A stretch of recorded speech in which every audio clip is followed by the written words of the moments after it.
حضراتكم مؤمن عبد الغفار، استاد السلام بمدينه السلام بالقاهره، وبصحبه الاعلام الكبير الكابتن احمد شوبير ونجوم الاستوديو التحليلي الكابتن علاء نبيل، كابتن علاء ميهوب. كل التوفيق ليهم النهارده. لقاء الشعبان حكم الرابع ممدوح صلاح، لحظات كده ويبدا محمد معروف حكمنا الدولي. على يميننا النادي الاهلي وعلى شمالنا طلائع الجيش. نتمناها باذن الله يكون لقاء قوي ممتع زي ما شفنا لقاءات قويه في الاسبوع العاشر، وكان اهمها لقاء وادي دجله وانبي مع احمد حسام ميدو اللي تفوق على انبي 4 أهداف مقابل 3، وكانت مباراه قويه جدا في الاسبوع العاشر. نقول لحضراتكم تشكيله النادي الاهلي: شريف اكرامي لحراسه المرمى، بيلعبوا كابتن حسام البدري 4-2-3-1، سعد سمير واحمد حجازي 2 قلبي دفاع، على اليمين احمد فتحي وعلى الشمال التونسي علي معلول، في وسط الملعب حسام عاشور والسوليه، قدامه 3 وليد سليمان، عبد الله السعيد، مؤمن زكريا والنيجيري جوني راجاي. طلائع الجيش بادئ احمد سامي المدير الفني، اللاعب سابق في النادي الاهلي، لعب فتره في الاهلي والاسماعيلي والترسانه. احمد سامي كان لعيب مميز جدا ناحيه الشمال، وبادئ بتشكيله عماد السيد لحراس المرمى، 2 قلبي دفاع رشاد فاروق، معتمد محسن، على اليمين عصام صبحي،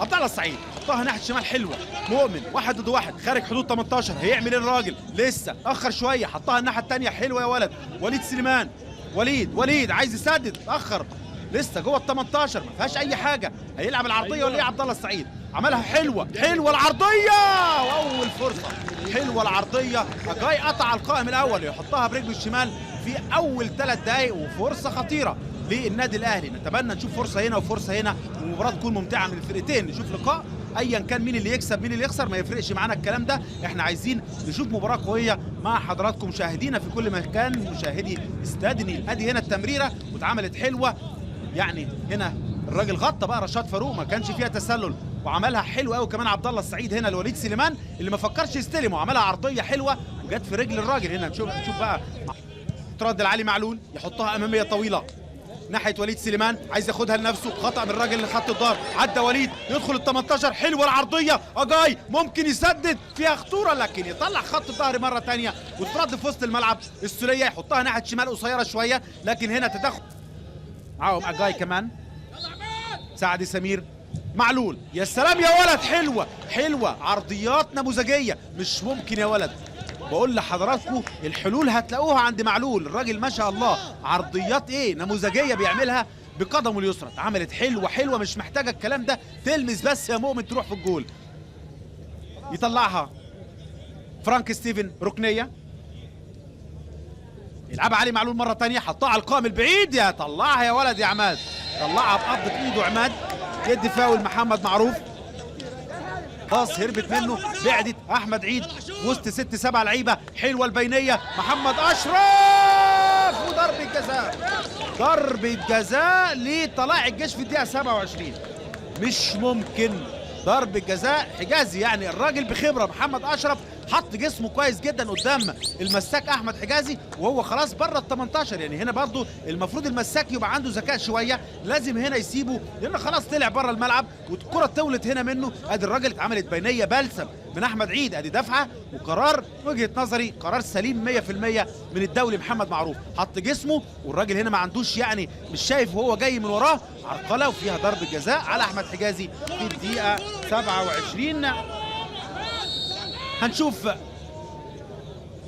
احمد عيد بره، يا سلام يا اكرامي، يا سلام شريف اكرامي بينقذ النادي الاهلي من هدف في الدقيقه 28، وروح كبيره جدا من شريف اكرامي، عملت هجمه مرتده، كانت هجمه هنا العرضيه الناحيه الثانيه ولسه خطوره، يا سلام يا ولد، مش ممكن، مؤمن زكريا، هجمه هنا ضاعت، ضربه جزاء، وكانت تترد الهجمه هنا للنادي الاهلي، كان ممكن يبقى هدف اول خارج حدود ال 18، تروح مره ثانيه وفيها فاول وفيها اعتراض من لعيبه النادي الاهلي على الدولي محمد معروف، وسامعين صوت الجهاز الفني بره ولعيبه النادي الاهلي. 18 هيسدد الراجل، حطها وحشه يا وليد سليمان، الحاجات دي بتفرق مع اي فرقه، الكرات الثابته سواء الركنيات او الفاولات اللي على حدود خط 18. وحشه التمريره من هاني، ادي الثقه اللي بقول لحضراتكم عليها اللي موجوده في فرقه طلائع الجيش، تمريره وحشه قوي، اتقطعت هتسبب مشكله. مره ثانيه مؤمن زكريا تعدي، عبد الله السعيد، عبد الله عايز يلعب الوان 2 مع جاي، يرجع مره ثانيه حسام عاشور، عبد الله السعيد، عبد الله هيعمل ايه؟ اجاي تولد احمد عيد عايز يراوغ وعايز يعدي لوحده، اشتغل فردي لوحده، كان عايز يلعب الكره كده من بين رجل الراجل اتقطعت، تروح في وسط الملعب في مساحه موجوده كويسه قوي لطلائع الجيش، مساحه كبيره جدا جدا في الثلث الوسطاني، تروح ناحيه الشمال صبري طلع له ناحيه الشمال لعاصم صلاح، كان عامل الاوفرلاب كويس قوي، كان ممكن يلعب معاه لكن يلعب العرضيه صبري تترد وتغير اتجاهها، وقالشه هنا من مؤمن اللي كان راجع يأدي واجبه الدفاعي على حدود خط ال 18. فرانك ستيفن لمسه الواحده معلول استلم حطها في نص الملعب، تمريره حلوه قوي من علي معلول، الراجل لوحده وكان مضغوط عليه وخلصها لنفسه كويس قوي التونسي علي معلول.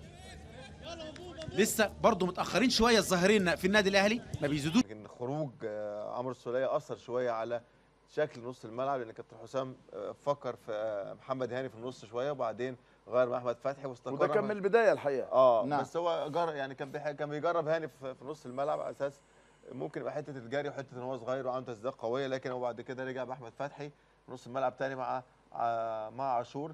لكن انا عايز اقوله ان المباراه الشوط مجهود شويه يا كابتن احمد، يعني الكوره رايحه جايه كتير قوي. حاسس ان يعني مفيش شكل للعب، لكن الكوره بس بيبقى فيها شكل لما بتيجي ناحيه الشمال عند معلول. جاي بيحاول ينزل ويستلم وبينزل في مساحات كويسه قوي، بيهرب من الاثنين المساكين وبيعملها كويس جدا. عبد الله السعيد ظهوره حتى على فترات متباعده شويه بس بقى فيه خطوره، لكن عبد الله لازم يبقى دايما ورا كل كوره، لان هي دي الكوره تصاب فيها، اعتقد دي ضربه جزاء وتصاب فيها عمرو السوليه دي. حتى كابتن حسام انا الحقيقه فصال ضربه جزاء صحيحه 100%، انا مفيش فيها فصال يعني. كابتن حسام امام اعين الحكم اعترض عليها بشده كابتن حسام، يعني البنالتي بتاعت طلائع الجيش صحيحه 100%، اكيد طبعا، بس دي والبنالتي الثلاثه اللي بتحتسب الاهلي صحيحه بنسبه 100%. ده طبعا وجهه نظري يعني. اعتراض كابتن حسام طبعا في محله فيها فعلا فيها ضربه جزاء.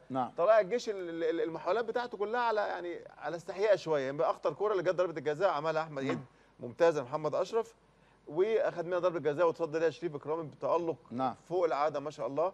لكن انا عايز اقول انا معاك طبعا، الشوط الاول مش ده اللي كنا مستنيينه، مفيش حلاوه في اللعب كتير قوي على فترات متباعده جدا، لكن لازم في شويه هدوء شويه خصوصا من لعيبه النادي الاهلي. طيب كابتن علاء نبيل، برايك سبب تعادل فريق طلائع الجيش ايه؟ بقى الاقتراب وانه كان ممكن يسجل، كان ضربه جزاء دي فرصه مؤكده انه يسجل ولكنه اضاع، يعني كان ممكن نقول الشوط الاول التقدم 1-0 لصالح طلائع الجيش.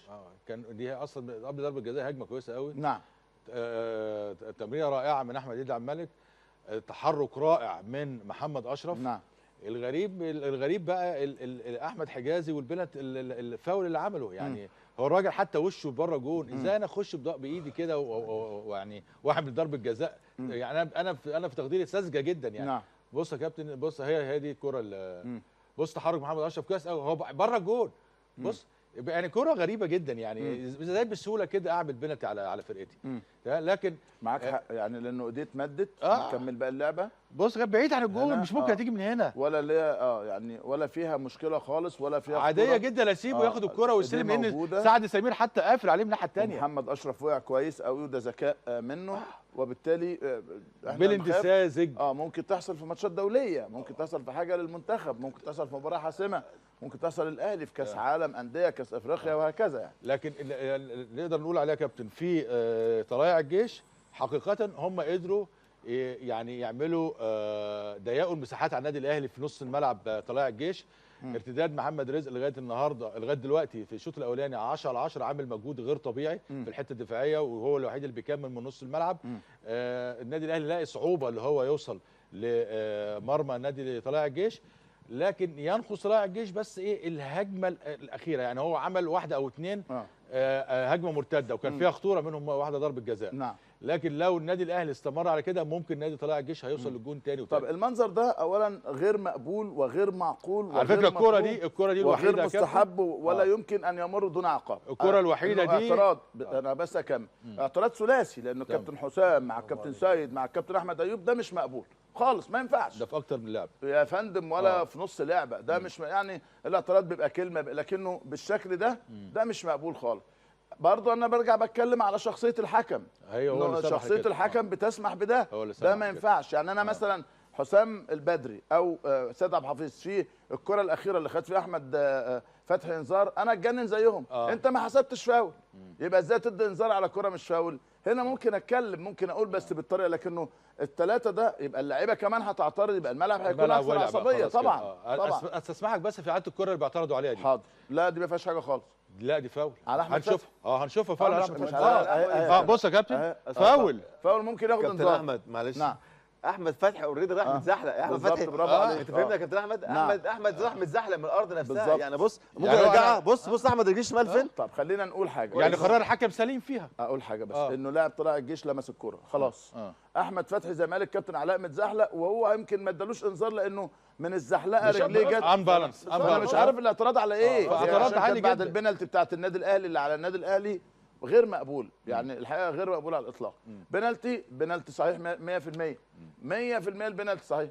يعني هي دي المشكله اللي حضرتك تكلمت فيها، اللي هو حسب ضربه جزاء صحيحه. خلاص انت راجل دلوقتي زي بتحسب. ما علاء قال هو اتزحلق فطار يا عيني. بالظبط. وبص ده مكمل كويس إنه ما فيه. ادالوش انذار، لان احمد خد انذار بعد كده كان ممكن يبقى كارت احمر. بس الانذار اللي بعد كده برضه انا لكن بص الاعتراض عامل ازاي يا كابتن؟ غير طبيعي. يعني الكوره دي لا تستحق بالمره اللي هم يعترضوا عليها. ده ما فيش حاجه. تمام، ما فيهاش حاجه خالص. ما فيهاش حاجه. يعني حضرتك زي ما تفضلت قلت الحكم ادى قرار ضربه جزاء صحيحه لطلائع الجيش. خلاص كمل. يعني ادي كل واحد حقه. ما بتتهز ليه؟ هتتاثر بعمرك اذا هي دي شخصيه الحكم بقى. انا هوريك بقى شخصيه الحكم. بص بقى. لا مش دي، خلينا في دي ما حسبش فاول. دي ادى انذار من غير ما يحسب. لا ما حسبش فاول. لا مشيت صح. برافو في اللعبه اللي قبلها انا طلبتها منكم اظن في الدقيقه 38 اللي ادى انذار لعيب طلائع الجيش. نشوف كده بس اللعبه هنا ده. دي اللي ادى فيها انذار. بص بقى، بص عايز يصفر وعايز يرجع، عايز يصفر وعايز يرجع، ما اقدرش امشي، ما اقدرش استنى. رجعوها تاني وخلي عينيكم على الحكم. بالظبط. يا عم خلاص هو رقم 4 ده هياخد انذار. نشوف اللعبه كويس هنا اهو. بص عايز يلعب، رجع تاني، هيرجع بعدين لعب، بص وبعدين رجع تاني صفر. ما فهمتش مع انه جاي كان قدامه مساحه. ما تعرفش هو عايز ايه. ما هو يا جماعه هي الحاجات الصغيره دي. انت عارف هو عايز ايه يا كابتن؟ اقول لك عايز يدي انذار. ايوه هو عايز يهدي الموقف بانذار. ما تهدي ليه؟ مش هو الهجمه تكمل ما دي الشخصيه وتدي انذار لرقم 4. ما دي الشخصيه. ادي واحده. نرجع بقى لبتاعه النادي الاهلي. يعني خلاص انا حفظته، ده قصه بسيطه. نرجع بتاعه النادي الاهلي نشوف بقى اللعبه. هنا احمد فتحي. هي خلي بال حضرتك بقى. كمل اللعبه. بس بعدها بقى راح مصفر الراجل. يعني ستيفن هو اللي طلع الكوره بره، ما حسبش فاول. وبعدين رجع راح ادى احمد فتحي انذار. يا عم ادي كارت احمر، انا ما عنديش مشكله. بس انت من الاصل ما حسبتش فاول. هي دي يا جماعه مشكله. المشكله ان انا بصرخ عليها بقالي اسبوعين. يعني ما احمد اهو بيحلف له لمسه. انا ماليش دعوه، قرار الحكم لو مدي صفاره من الاول ان شاء الله مديله كارت احمر انا ما عنديش ازمه. لكن هو فعلا ما صفرش فاول. انا من المره يعني الظهر الحقيقه بتكلم على ابراهيم نور الدين هايل في مباراه طنطا. مباراه جميله جدا. هايل. بس المباراه خفيفه. يمكن حسنا فعلت لجنه الحكام. عارفه المباراه حساسه. لا كوع احمد في وش احمد عيد. يعني كوع احمد فتحي في وش احمد عيد. والرجل ده لا الكوع في الوش. حتى هم انا بيقولوا انت ما اديتش فاول. هي دي المشكله. بس هنا بهدوء، هنا الكلام بهدوء مقبول، مع ان دي تستحق الانفعال اكتر. لكن العصبيه في اللي قبلها. في المباراه كويسه جدا. الاثنين المساكين والظاهرين مع فريق طلائع الجيش. اماميه طويله عاليه. صالح جمعه عايز يستلم لكن تطلع رمي التماس على محمد اشرف. عمل جهد كبير في الجري النهارده محمد اشرف اللي قدامنا. دافع كتير اكتر من الناحيه الهجوميه. حلوه يا ولد يا لعيب. يا سلام يا ولد يا احمد يا فتحي. الله الله الله الله. مؤمن زكريا هدف في الدقيقه 73. هدف 73 في الدقيقه 73. مؤمن زكريا. يا سلام يا ولد على العرضيه. يا سلام على مؤمن. هنا مركز الكابتن حسام البدري شويه مع المجموعه اللي بره من الجماهير. يبدو ان حد كان بيتكلم معاه. هدف مؤمن زكريا. يبدو ان حد بقى من الجماهير. ادي العرضيه حلوه ما فيهاش اي تسلل. اتعملت حلوه في غفله من خط الظهر لاول مره. اتاخروا كتير قوي خط الظهر. المفروض كانوا يطلعوا على ال 18 عشان يبقى الراجل ده في موقف تسلل. فضلوا مثبتين نفسيهم في غفله كده. يقدر مؤمن زكريا حطها قويه على شمال عماد السيد عشان يتقدم النهب. تخبط تغير اتجاه.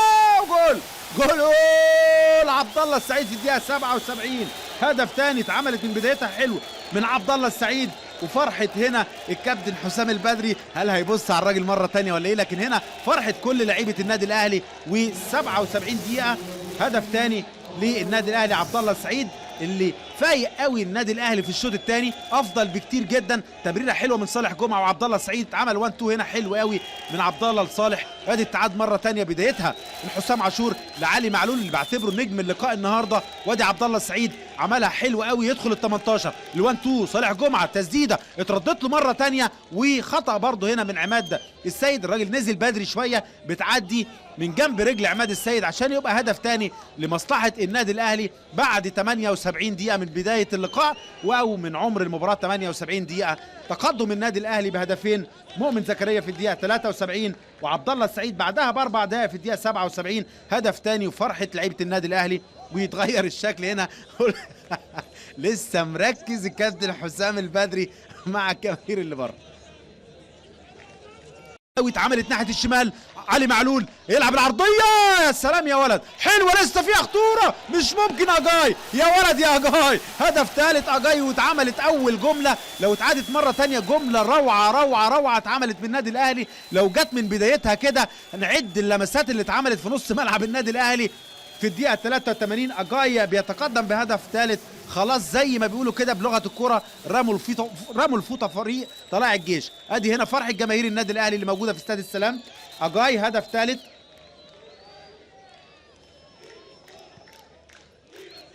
هدفين. ادي اتعملت مره واثنين وثلاثه، واتعملت ناحيه الشمال والعرضيه حلوه غيرت اتجاهها ويلمسها مره ثانيه خط الظهر وتتهيأ لاجاي اللي يحطها في الجول عشان يبقى هدف ثالث في الدقيقه 83. 83 دقيقة أجاي بيتقدم للنادي الأهلي، غير الشكل تماما. قلت لحضراتكم بيأدوا فريق طلائع الجيش مباراة دفاعية في الشوط الثاني. يمكن الشوط الأول كانوا بيوصلوا كده لل 18 بتاع النادي الأهلي